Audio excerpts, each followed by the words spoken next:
The Tampa Bay Buccaneers traded up at the end of the 5th round to pick number 171. Okay, with that selection, they have selected Payne Durham, tight end out of Purdue.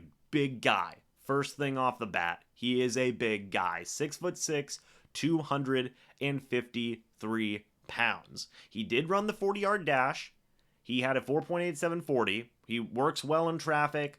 He lacks foot quickness, though, but he was excellent at the Senior Bowl. Okay? I unfortunately didn't get a chance to watch this guy at the Senior Bowl, but seems like this is definitely a guy that can be a red zone type of target. Obviously, at 6'6", 253 pounds, you're a big tight end. You can be a red zone type of target. But 4.87 40-yard dash, 1.61 10-yard split, 34.5-inch vertical jump, 9-foot 9-inch broad jump. The guy doesn't necessarily have all the athleticism in the world, but he's got big size and he has got really good height and ability to be a red zone type of target, right?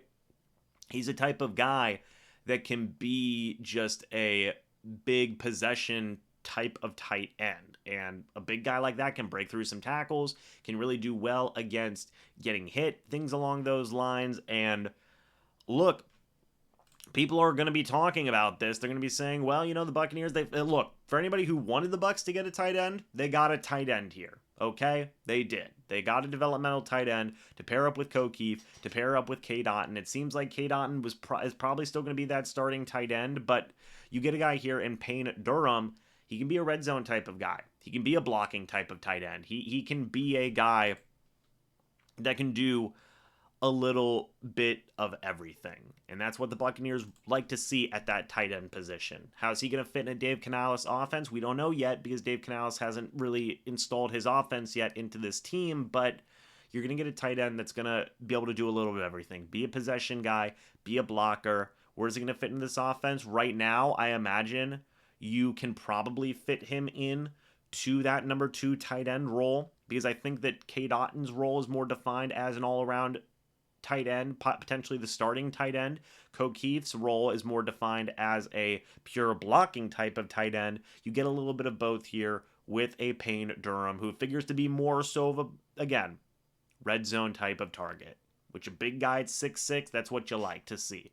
Especially in the later rounds, you're taking flyers on guys, you're taking guys that can grow and develop and do a lot of different types of things. A versatile tight end here is what the Bucs are getting. That's the most important thing. And with an offense that has such uncertainty with Baker Mayfield and Kyle Trask competing at quarterback, the offensive line still needs a little bit of work. You get another weapon here. Is it a wide receiver? No, it's not a wide receiver, but it is a tight end with room to grow. Potentially, you can use him in 2 tight end sets. I think that would be a great thing to see as well. With Payne Durham out there and K. Dotton out there as well, you're going to have 2 pretty big tight ends that can go up and get after it. You can use Payne Durham in the middle of the field. You can use him at sideline types of opportunities. But what screams to me for Payne Durham, what is absolutely screaming to me with that size, is a red zone target right off the bat. He doesn't have burning speed at 4.87. But he's got a 34.5-inch vertical jump, and that's pretty good vertical, man. And he's 6'6". That's red zone target right there. That's red zone target right there. And at Purdue, I think overall he had some pretty good numbers at Purdue overall. His best year came in his senior season. He had 56 receptions, 560 receiving yards, 8 touchdowns in 13 games with 12 starts. He didn't play in the bowl game, but in his junior year, he had 467 yards, 6 touchdowns. He put up some good numbers, man.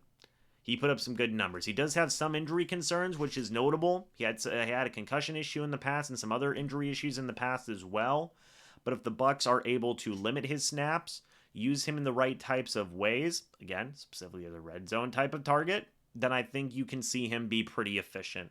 And you can see this big-bodied tight end be used in a lot of good ways. And the Bucs aren't done. They have a 6th-round pick. They may have another 6th-round pick. We don't necessarily know what they used to trade up, but overall, I think this is a decently solid pick to get a tight end, to add to that young tight end room. Still may add a veteran to that group as well. You don't know. but the Bucs get themselves another young developmental tight end here who figures to be a very solid red zone target.